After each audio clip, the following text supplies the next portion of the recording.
Salut chez vous, bienvenue à l'émission Rencontre prophétique, une émission qui reçoit les hommes de Dieu et nous parlons autour de plusieurs thématiques sur le réveil spirituel, un sujet très capital, un sujet qui est vraiment très important pour la vie de tout un chacun. Et aujourd'hui, nous avons la grâce de recevoir deux éminents serviteurs de Dieu. On a le Dr King Fortuné Batola, ainsi que le pasteur Audrey Hendrix Eyombi. Shalom, homme de Dieu. Shalom. Avec les hommes de Dieu, sur ce plateau, on va parler sur un thème très capital. Le thème, c'est l'attitude d'une génération qui désire le réveil spirituel. Lorsque une génération veut vraiment vivre le réveil spirituel, comment cette génération doit-il marcher? Comment cette génération doit-il faire pour vivre cela? Et avant de rentrer dans cette thématique, je vais accorder la parole aux hommes de Dieu. Ils vont se présenter. Je vais commencer par le pasteur Audrey. Pasteur Audrey. Merci. C'est l'évangéliste Audrey Hendrix Eyombi, pasteur responsable du ministère La Pierre Vivante, Pikou et Villeneuve, en 3 assemblées. Ah, merci, pasteur. Et le pasteur Audrey, on passe maintenant au Dr King. Je suis le Dr King Fortuné Batola Titimba, pasteur de l'église White Girl Tabernacle et aussi visionnaire de la plateforme Étendard d'Unity. Donc, je rappelle que nous sommes avec deux éminents serviteurs de Dieu, le Dr King Fortuné Batola, ainsi que le pasteur Audrey Eyombi. Avec les hommes de Dieu, on va parler sur ce thème, l'attitude d'une génération qui désire le réveil spirituel. Pasteur Audrey, quelle est l'attitude qu'il doit avoir une génération qui veut vraiment vivre le réveil spirituel? Alors, merci beaucoup pour la parole. Premièrement, je dirais que le réveil spirituel est d'abord une visitation divine qui vient de la part de Dieu et qui a pour objectif et but de transformer, de changer les vies des hommes. Alors, c'est un thème tellement vaste, mais par la grâce de Dieu, nous allons essayer d'aborder quelques points qui peuvent montrer l'attitude d'une génération qui veut vivre le réveil spirituel. Déjà, pour vivre le réveil spirituel, la première des choses, il faut que la génération qui la désire manifeste la soif profonde de vivre le réveil. La soif profonde de Dieu dans leur vie. Parce que c'est le Seigneur qui est l'auteur du réveil. Et si nous ne manifestons pas la soif, le désir de vivre le réveil, on ne peut pas vivre le réveil. On ne peut pas vivre le réveil. Quand je pars dans les Actes des Apôtres, nous voyons comment la Bible dit les disciples étaient ensemble dans la chambre haute pendant un temps puissant de prière. Ils désiraient vivre quelque chose d'inhabituel. Et la venue du Saint-Esprit est en réalité un réveil. Donc du coup, ce réveil est parti d'une soif. Tant qu'on n'a pas l'attitude de la soif qui manifeste que nous avons besoin de vivre quelque chose de nouveau de la part de Dieu, on ne peut pas vivre le réveil spirituel. Je pense que, pour un premier temps, c'est ce que je peux dire. Merci, pasteur. Si nous voulons vivre le réveil spirituel, nous devons manifester cette soif-là, ce désir, comme a dit le pasteur Audrey, pour vivre le réveil spirituel. Docteur King Fortuné, le réveil spirituel, est-il possible sans passer par le Seigneur Jésus-Christ? Bon, mais voilà pourquoi il faut bien sûr bien circoncire. Il s'agit de quoi? Parce qu'il y a plusieurs dimensions des réveils. Voyez-vous qu'il peut y avoir aussi des réveils au niveau politique. Il y a des réveils au niveau de la politique. Il y a des mouvements politiques qui se lèvent comme on voit en Afrique de l'Ouest. En quelque sorte, c'est un réveil du panafricanisme. Dans les années antérieures aussi, au niveau des Amériques, il fut un moment où il y a eu un réveil de l'identité négro-africaine ou des Afro-américains qui sont rentrés en quelque sorte dans une période de réveil avec des grands personnages comme Martin Luther King, aussi Malcolm X et Marcus Garvey. Ce sont des réveils qui ramènent effectivement à la revendication des droits humanitaires. Mais ici, je pense que d'un commun accord avec mon frère ici, le pasteur Audrey, il a bien spécifié, c'est une action de l'esprit, ok, pour amener en quelque sorte un vent nouveau ou un souffle nouveau. Voilà pourquoi je vais dans le même sens que l'évangéliste Audrey, que l'image de la Pentecôte, l'effusion de l'esprit de la Pentecôte, effectivement, c'était un réveil. Et comme nous sommes dans le réveil spirituel, je prends dans Actes chapitre 2, verset 16, il dit, mais c'est ici ce qui a été dit par le prophète Joël, dans les derniers jours, dit Dieu, je répondrai de mon esprit sur toute chair. Donc, voyez-vous que la manifestation de l'esprit, le jour de la Pentecôte, était effectivement une promesse faite par le Seigneur. Parce qu'après la résurrection, le Seigneur avait soufflé sur eux, recevoir le Saint-Esprit. C'était une promesse, ok? Cette promesse fut accomplie le jour, effectivement, de la Pentecôte. Donc, dans le cadre du réveil spirituel ici, ce réveil ne peut pas avoir lieu sans, effectivement, le Seigneur Jésus-Christ. Mais ce n'est que possible par la manifestation de l'Esprit de Dieu. Donc, ce n'est pas la personne littérale de Jésus-Christ, parce que les apôtres ont été encadrés, ont été enseignés, ont été sous un leadership de 3 ans et demi. Mais ils ont vécu effectivement un réveil spirituel, c'est lorsque l'Esprit fut répandu sur eux le jour de la Pentecôte. Et comme l'a dit l'apôtre et l'évangéliste tout à l'heure, il y a eu des attitudes, il y a eu un comportement, il y a eu un temps préparatoire avant qu'il y ait manifestation. Donc ils ont passé à peu près, je crois, entre 40 ou 50 jours ou 10 jours d'intense de prière, dans l'attente véritablement de ce qui leur a été promis. Donc il faudrait que la génération qui s'attend à un réveil puisse d'abord être conscient qu'il y a un certain nombre de promesses qui leur est allouées. Et une fois qu'ils vont identifier, ou nous identifions ces promesses, alors nous devons changer nos attitudes. Et la première étape, je pense que c'est un esprit de prière. Et dans cet esprit de prière, il y a effectivement une rigueur dans la sanctification. Aussi, il y a aussi l'action de la repentance. Parce que quand le Saint-Esprit est venu, la première des choses que le Saint-Esprit a annoncé à ceux-là qui étaient prêts à écouter, à comprendre, c'est que, quand ils ont dit que le cœur a été vivement touché, que ferons-nous? Il leur a été dit, répentez-vous. Donc il y a l'action de la repentance. Et la repentance nous amène à conserver la vie de la purité. Donc je pense que... Merci, docteur. Ce sont des éléments très clairs. Merci, docteur. Je rappelle que nous parlons sur ce thème qui est l'attitude d'une génération qui désire vivre le réveil spirituel. Comment vivre le réveil spirituel? Comment cette génération que nous sommes aujourd'hui, comment peut-il faire pour vivre le réveil spirituel? Alors, je rappelle que nous sommes sur la chaîne YouTube Étendard du Midi, qui est diffusée sur tous les canaux, Facebook et tout comme ça. Donc, toi qui nous suis, tu peux facilement te connecter, partager le lien ainsi que t'abonner et laisser ton commentaire. Alors, pasteur Audrey, parlant du réveil spirituel, lorsqu'une génération manque le réveil spirituel, qu'est-ce qui se passe? Alors, moi, je pense que, déjà, pour dire une génération qui manque le réveil spirituel, déjà, il faut d'abord dire pourquoi manquer ce réveil. D'accord. Ce qui occasionne le manque d'une réveil spirituel, moi, je pense que, premièrement, c'est la distraction. Quand une génération est distraite, facilement, elle peut manquer de réveil spirituel. Et vous allez voir dans ce qu'on appelle par la venue du réveil spirituel, je peux aussi parler de dispensation. C'est une dispensation. Les apôtres attendaient une dispensation, la dispensation du Saint-Esprit. Alors, vous allez voir que les apôtres ont été loin de la distraction. Si une génération manque un réveil, ça veut dire qu'ils ont été dans la distraction.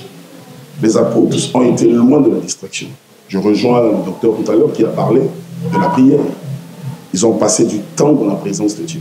Manquer un réveil, c'est manquer une visitation divine. C'est manquer une gloire que Dieu a promis pour vous. Parce que dans chaque réveil, il y a une gloire qui accompagne ce réveil-là. Quand nous voyons les apôtres dans la Bible, après qu'ils ont été baptisés du Saint-Esprit, la venue du Saint-Esprit qui était pour eux comme un réveil, nous avons vu ce qui a suivi. Le Seigneur les a utilisés puissamment. L'apôtre Pierre, qui hier était un homme qui avait peur, qui a même régné le Seigneur Jésus, après avoir été visité par la puissance de Dieu, il s'est levé comme porte-parole de l'Église. Donc, le manque du réveil spirituel est occasionné par la distraction. Donc, il est vraiment important que nous soyons loin de la distraction. La distraction occasionne le manque du réveil. Et quand vous manquez un réveil, vous manquez une grande visitation de la part de Dieu. Voilà un peu ce que je peux dire. Donc, comment faire, Pasteur Audrey, pour sortir de cette distraction? Parfois, il y a plusieurs qui veulent bien sortir de ça, mais ils n'arrivent pas. Comment, en quelques mots, comment faire pour sortir de cette distraction? Alors, pour sortir de la distraction, la première des choses, je dirais qu'il faut être conscient de ce que l'on veut vivre avec le Seigneur. Parce que tout à l'heure, j'ai parlé de la soif.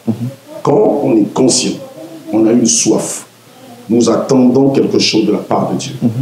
Aujourd'hui, par exemple, nous sommes au temps où nous voyons beaucoup de jeunes qui ne sont pas conscients, même de leur avenir, pas seulement dans le cadre du réveil, dans le cadre de l'Église, ou même dans le cadre intellectuel, comme l'a dit le docteur tout à l'heure. Il a parlé, un réveil peut se manifester même dans le cadre politique, économique et tout ça là. Mais quand les gens ne sont pas conséquents, quand les gens ne sont pas conscients, la prise de conscience. S'il n'y a pas la prise de conscience, et vous ne pourrez pas vivre le réveil. Parce que la soif que nous manifestons nous accorde un cœur passionné par rapport à ce que nous voulons vivre. Mais ces choses-là ne peuvent pas se faire si nous ne sommes pas conscients de notre avenir. Un peuple qui n'est pas conscient de son avenir ne peut pas vivre une visitation divine. Un peuple qui n'est pas conscient de son avenir ne peut pas évoluer. L'épanouissement, l'évolution ou comme un réveil spirituel ne vient que lorsque nous sommes conscients de notre avenir. Si nous ne sommes pas conscients, on va passer à côté. Donc, pour moi, je dirais qu'il faut que la génération qui veut vivre un réveil soit consciente. Conscient de son avenir. Qu'est-ce que vous voulez devenir? Qu'est-ce que vous voulez vivre, même dans le cadre politique? Si on n'est pas conscient de ce que nous voulons faire de notre nation, dans 5, dans 10 ans, on peut avoir des paroles disant que voilà, demain, ceci, mais aussi longtemps qu'on n'est pas vraiment conscient, on n'a pas un cœur passionné pour vivre un changement. Parce que le réveil, c'est aussi un changement. Le réveil, c'est aussi un changement. C'est quitter l'étape du sommeil à un état d'éveil. C'est ça un réveil. Et donc, si on n'est pas conscient et on n'est pas conséquent de notre avenir, on ne peut pas vivre un réveil. On passera à côté. Voilà un peu ce que je peux dire. Merci. Si on n'est pas conscient de notre avenir, si on ne fait pas cette prise de conscience, on ne peut pas vivre le réveil. Ce sont les mots du pasteur Audrey. Donc, si nous désirons vivre le réveil, on doit être conscient et on doit sortir de la distraction. Dr King, lorsqu'une génération reçoit le réveil spirituel, qu'est-ce qui se passe? Bon, mais lorsqu'il y a un réveil, voyez-vous que quand vous vous réveillez, déjà, se réveiller, c'est l'action de quitter la dispensation, comme a dit mon frère ici tout à l'heure, du sommeil. Voyez-vous, parce que le sommeil est une dispensation de l'inaction. Okay? Le sommeil spirituel, parce que nous parlons du réveil spirituel, ce qui revient à dire aussi le contraire serait le sommeil spirituel. Donc, quand on est réveillé spirituellement, ça veut dire qu'on quitte la dimension d'un sommeil spirituel. Le sommeil spirituel peut se caractériser par une vie de routine. Okay? Donc, la vie de routine, c'est aussi cette forme de crainteté où chacun est dans sa zone de confort, vous comprenez? C'est-à-dire ce genre de spiritualité ou de zone de confort où on est chrétien, mercredi, vendredi en église, dimanche on est l'église. mais en quelque sorte, on mène une vie sans impact. Voyez, comme nous avions jadis été des enfants qui partions à l'église, tout simplement pas parce que c'était une conversion, mais tout simplement parce que nous sommes nés dans une famille qui est catholique, une famille qui est protestante, vous voyez, et donc l'église est une routine. Donc on peut se retrouver dans une situation pareille, mais sans pourtant se rendre compte effectivement que nous sommes dans un sommeil. Donc le sommeil n'est pas seulement le fait de ne pas aller à l'église, on peut être à l'église, ok, mais dans une vie de routine. Et il y a aussi des traits, des caractéristiques qui montrent qu'effectivement, les croyants ou l'Église est rentrée dans un sommeil spirituel. Et le sommeil spirituel, c'est ce qui se caractérise comme une vie de froideur, une vie de tiédeur. La lettre adressée à l'Église de Laodicée, le Seigneur est contre un peuple qui est tiède. Et quand on est tiède, vous voyez que c'est le statu quo, quoi. Rien ne bouge, comme on constate un peu au niveau de notre dimension de l'Église du Congo. C'est-à-dire, il y a un statu quo, tout ne bouge pas, et on est resté là. Et le signe, c'est que vous constaterez que c'est les mêmes faces que nous avions toujours connues et qui sont toujours restées les mêmes.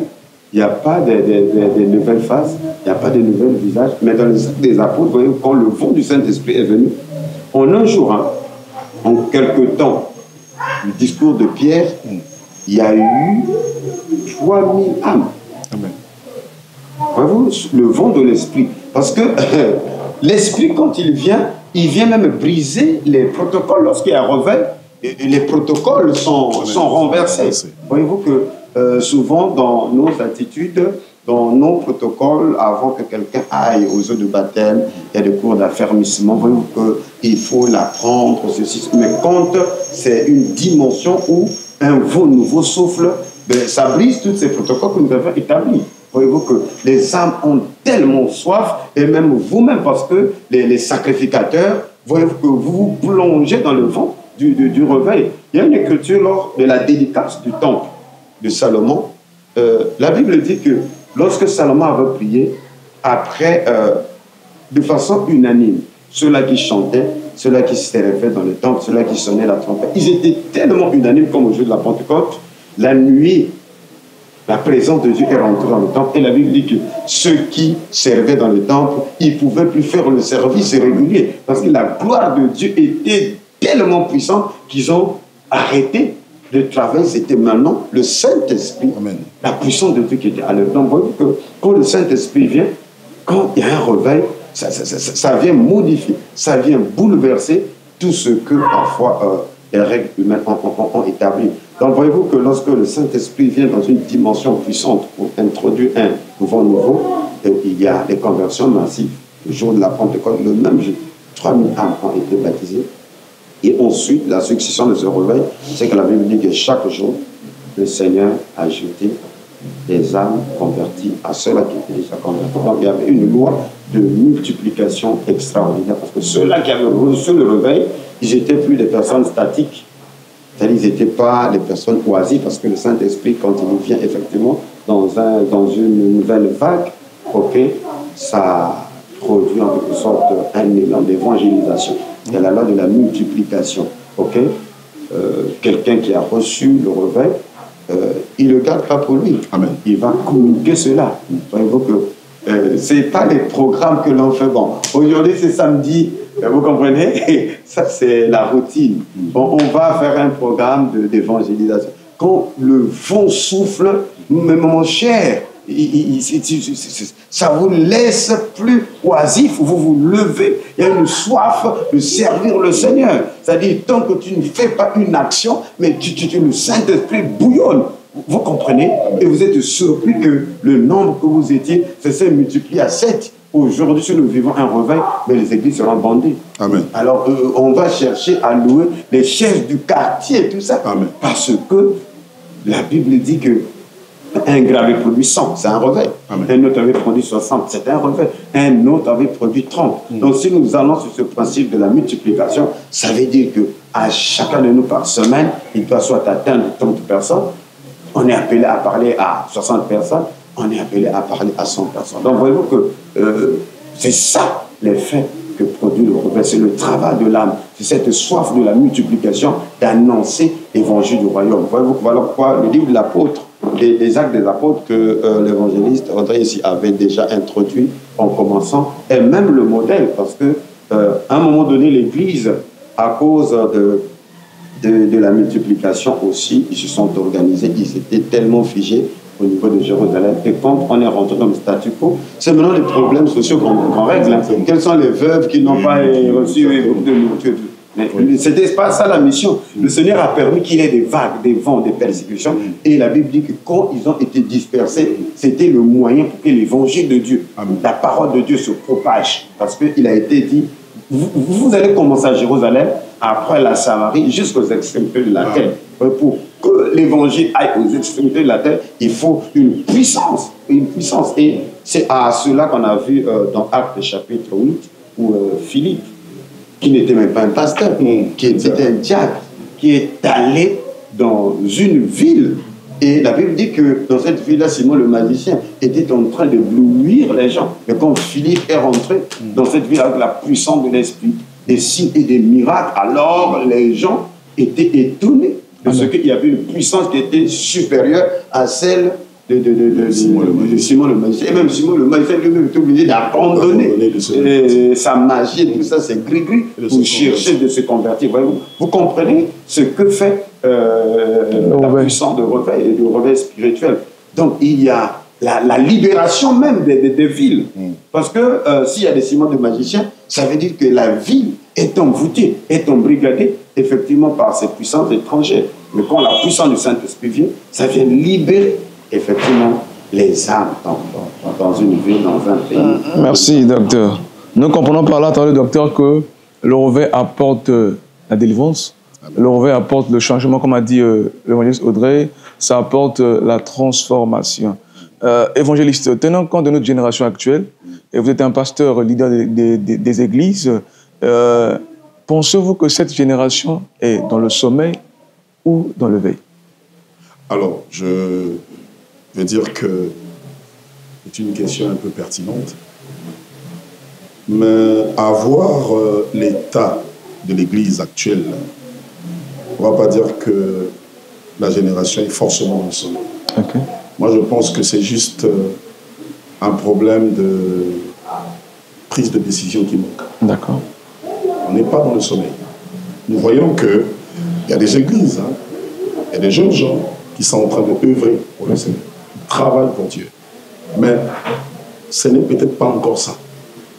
Parce que, comme le docteur venait de dire, regardez un homme comme Philippe, qui était un diacre, mais le jour où il a été visité, il est sorti de la routine. Il est sorti de la routine. Donc je me dis qu'il n'y a peut-être pas encore l'engouement qu'il faut, la décision qu'il faut, la détermination qu'il faut pour que nous puissions vivre un puissant réveil. Lorsque on est réveillé, on quitte l'étape du sommeil, on passe à l'étape de l'éveil. Il y a des choses qu'on peut te demander à faire. Parce que tu es passionné, tu subis une transformation. La Bible dit dans Romains chapitre 12, par exemple, au verset 2, « Ne vous conformez plus au siècle présent, mais soyez transformés par le renouvellement de l'intelligence, afin que vous discerniez la volonté de ce qui est bon, agréable et parfait. » C'est-à-dire, lorsque quelqu'un est vraiment réveillé, son intelligence est renouvelée. Il y a une manière de faire. Vous sentez la décision. Donc, dans la génération dans laquelle nous sommes, on ne va pas dire que cette génération ne fait rien. Non, c'est carrément annuler ce qui se passe déjà dans les églises et autres. Mais on va dire qu'il manque encore un coup de pouce. D'accord. Il manque encore quelque chose. Parce que nous avons l'habitude d'écouter aussi les histoires de réveil dans d'autres nations, par exemple. Surtout dans les nations anglophones. Nous voyons comment est-ce que les choses se passent.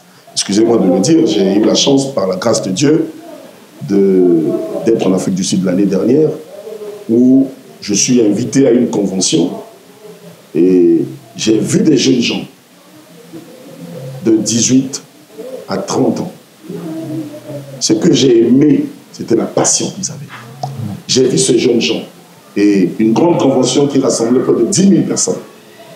Mais lorsqu'on me disait que ceux qui ont organisé, ceux qui ont tenu l'organisation, l'évangélisation, ce sont ces jeunes gens. Et il y a un jeune qui était mon interprète dans mon écho, ce que je faisais, il me dit, moi j'ai la responsabilité dans ce programme d'emmener 200 personnes. J'ai dit, waouh, tu as quel âge? Il dit, non, j'ai 22 ans. Il dit, tu es pasteur? Il dit, non, je ne suis pas pasteur. Tout à l'heure, le Dieu a dit, quand on vit un réveil, on sort du statu-quo. On sort du statu-quo. Parce qu'aujourd'hui, on pense qu'il y a une génération des pasteurs qui doivent en réalité être les mobiles, les moteurs pour apporter un puissant réveil. Alors que non.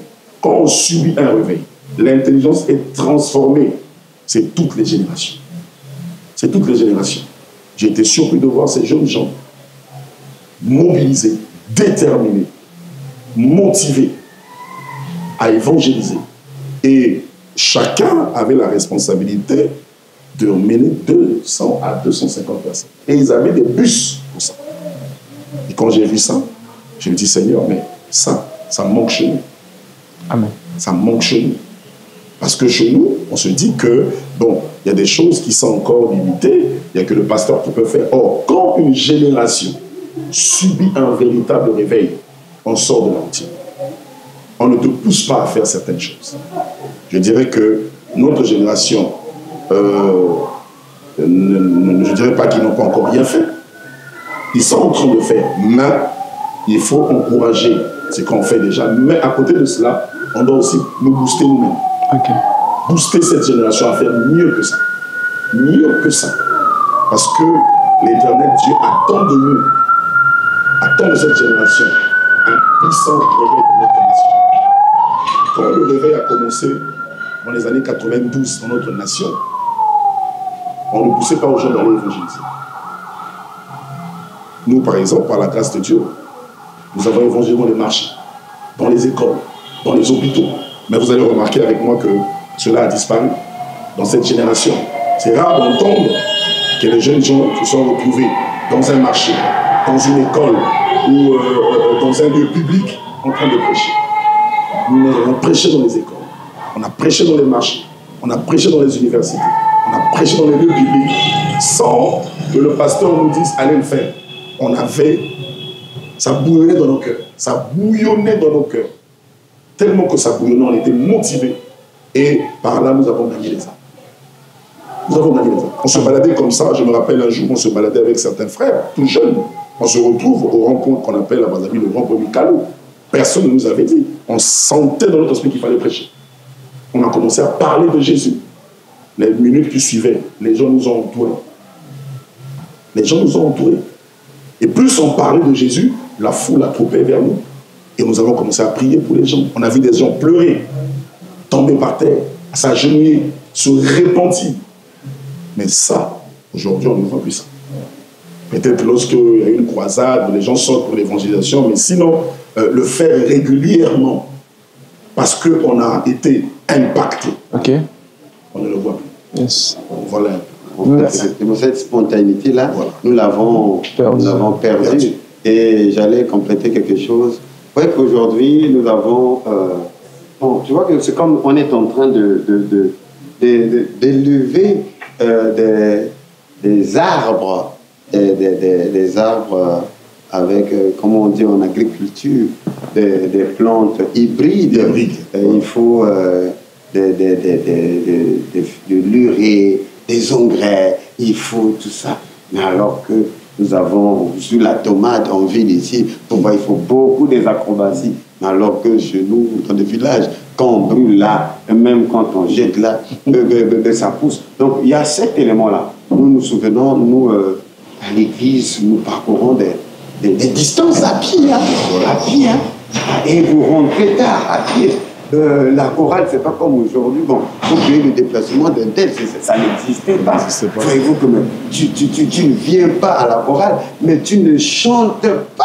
Tu ne chantes pas. Ah, oui. Et on ne t'appelle pas pourquoi tu as manqué la répétition, mais tu es conscient. Nous voulons revivre effectivement ce genre de revers, ce genre de détermination. Donc il y avait en quelque sorte une spontanéité. C'est-à-dire qu'il n'y avait pas quelque chose où l'on forçait. Voyez-vous que c'était inscrit comme dans l'ADN. C'était de façon naturelle, je pense. Donc je pense que c'est le Saint-Esprit qui fait ça. Amen. Et vous savez que les revers ne sont pas toujours permanents. D'accord. C'est saisonnier, ok. Comme a dit tantôt l'évangéliste, c'est des dispensations. Il y a un moment donné où vous rentrez dans un statu quo. Il faut organiser les acquis, ok. Il faut conserver les acquis. Mais voilà quoi, nous voulons de temps à autre qu'il y ait un souffle nouveau. Comme au temps jadis des prophètes, hein. Il n'y avait pas des prophètes éternels. Un prophète venait dans une saison donnée, il venait avec un message puissant qui ramenait le peuple dans un réveil. Après, à un moment donné, il y a eu comme un refroidissement et Dieu suscitait à nouveau un autre prophète. C'est ainsi le même cycle pendant la période des juges. Donc nous pensons que de ces expériences que nous avons vécues, la génération présente, la génération à venir, ils vivront cela. Mais pour cela, il faut qu'il y ait effectivement un souffle nouveau, ok, qui va produire des résultats peut-être supérieurs à ce que nous avions vécu.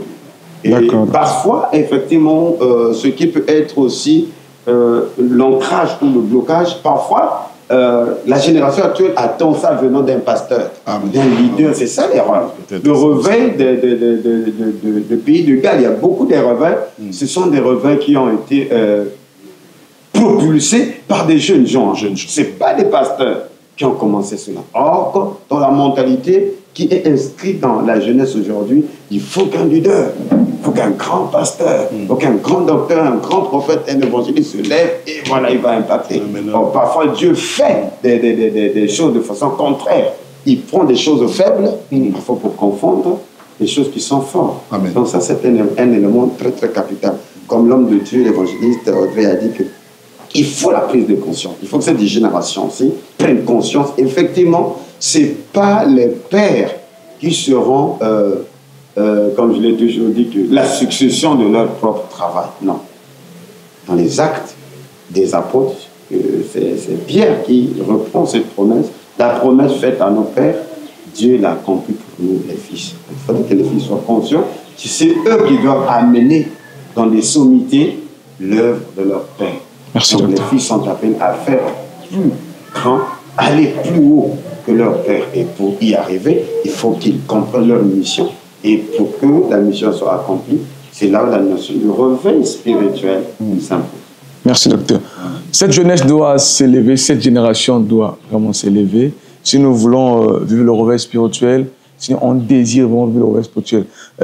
Évangéliste, on vous écoutait parler, dire que en 92, pendant vos moments de conversion, et il y a eu comme un mouvement qui s'est effectué. Il y avait ce zèle-là qui était là. Et la question que je me pose, qu'est-ce qui a fait perdre ce zèle-là dans cette génération aujourd'hui? Est-ce qu'il y a eu ce manque de transmission? Ou bien est-ce que cette génération n'a pas su capter ce qui a été?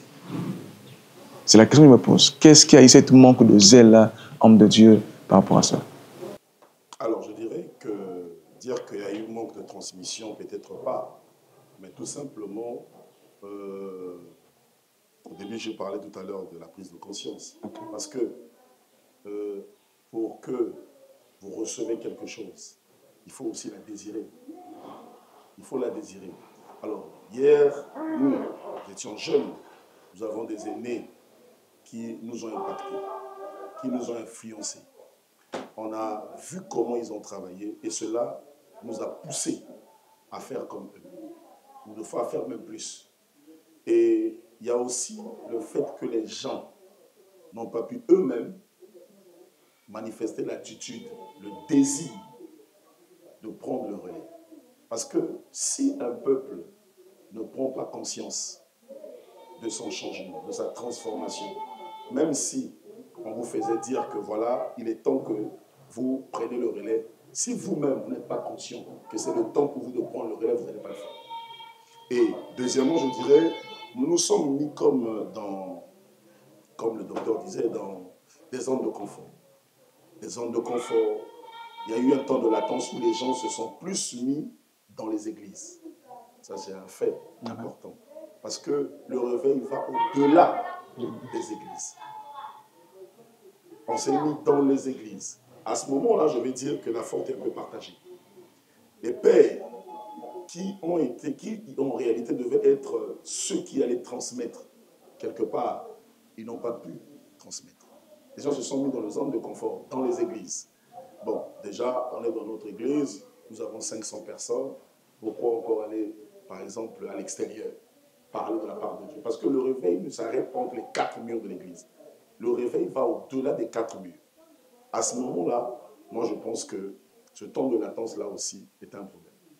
C'est un réel problème qui a fait que le zèle d'hier et aujourd'hui, on ne vit pas la même chose. Okay. Parce que même dans les résultats, ce n'est pas la même chose. Okay. Les gens se sont mis dans les zones de confort. Certains se disent même que voilà, bon, pourquoi transmettre à cette génération? Parce que cette génération, s'il faut qu'on parle avec les termes qu'il faut dans notre nation, ils n'ont pas le respect des pères, par exemple. Parce que les pères, pour transmettre, il faut qu'on sente aussi aux enfants ce respect-là. Et les enfants, ils doivent aussi manifester ce désir. Donc, la faute est un peu partagée. Je pense que ce que nous devons faire, c'est qu'il faut maintenant que ce soit du côté des pères comme des enfants, qu'on comprenne que nous avons un réel problème. Ce problème, c'est que notre nation est comme en train de dormir. En train de dormir. Les papas doivent savoir que c'est la génération qui vient, qui doivent en réalité continuer. On ne va pas dire que Saoul va mourir. On n'a pas besoin de la mort de Saoul. Mais à un moment donné, Saoul doit comprendre que lui, il a combattu. Mais Goliath ne peut être tombé que par David. Et si Saoul ne comprend pas qu'il est temps de transmettre le relais à David, Goliath ne tombera pas. Goliath ne tombera pas. Et Saoul doit aussi avoir à l'esprit que même si on chante David a tué 10 000, Saoul a tué 1000, la gloire revient à qui? La gloire revient à Dieu. Donc les pères doivent comprendre ça. Et David doit être aussi conscient que c'est lui qui a l'onction pour tuer Goliath. Donc si la génération qui arrive n'est pas consciente de cela, elle ne pourra pas vivre le réveil. Les choses ne vont pas évoluer. On va tourner en rond. Donc à mon niveau, à mon avis, je pense plutôt, excusez-moi, que la faute est un peu partagée. D'accord. Les pères doivent comprendre qu'il faut passer le relais et la génération qui doit recevoir doit comprendre qu'il nous faut désirer la chose. C'est nous qui devons porter le flambeau. Donc voilà un peu. Merci, pasteur. Donc, je rappelle que nous étions avec le pasteur Audrey Eyombi ainsi qu'avec le docteur King Fortuné Batola Tidimba. On a évoqué sur le thème l'attitude d'une génération qui désire le réveil spirituel. C'était une première partie, une partie remise. Et par la grâce de Dieu, il y aura une deuxième partie les jours à venir. Et nous sommes en train d'atterrir pour cette émission. Donc, je vais donner ce mot de la fin aux hommes de Dieu. Leur dernier mot par rapport à cela, par rapport à cette émission, par rapport à ce thème. Pasteur Audrey, votre mot de la fin. Ok, merci beaucoup. Premièrement, je tiens à vous remercier pour cette invitation à participer à cette émission qui, à mon humble avis, est une très bonne émission parce que ça permet aux serviteurs de Dieu de parler de la part du Seigneur, de transmettre des connaissances et aussi de réveiller notre nation. De réveiller notre nation. Et je vous remercie beaucoup pour ça et je pense que ça ne sera pas pour la première fois. Il y aura des prochaines émissions.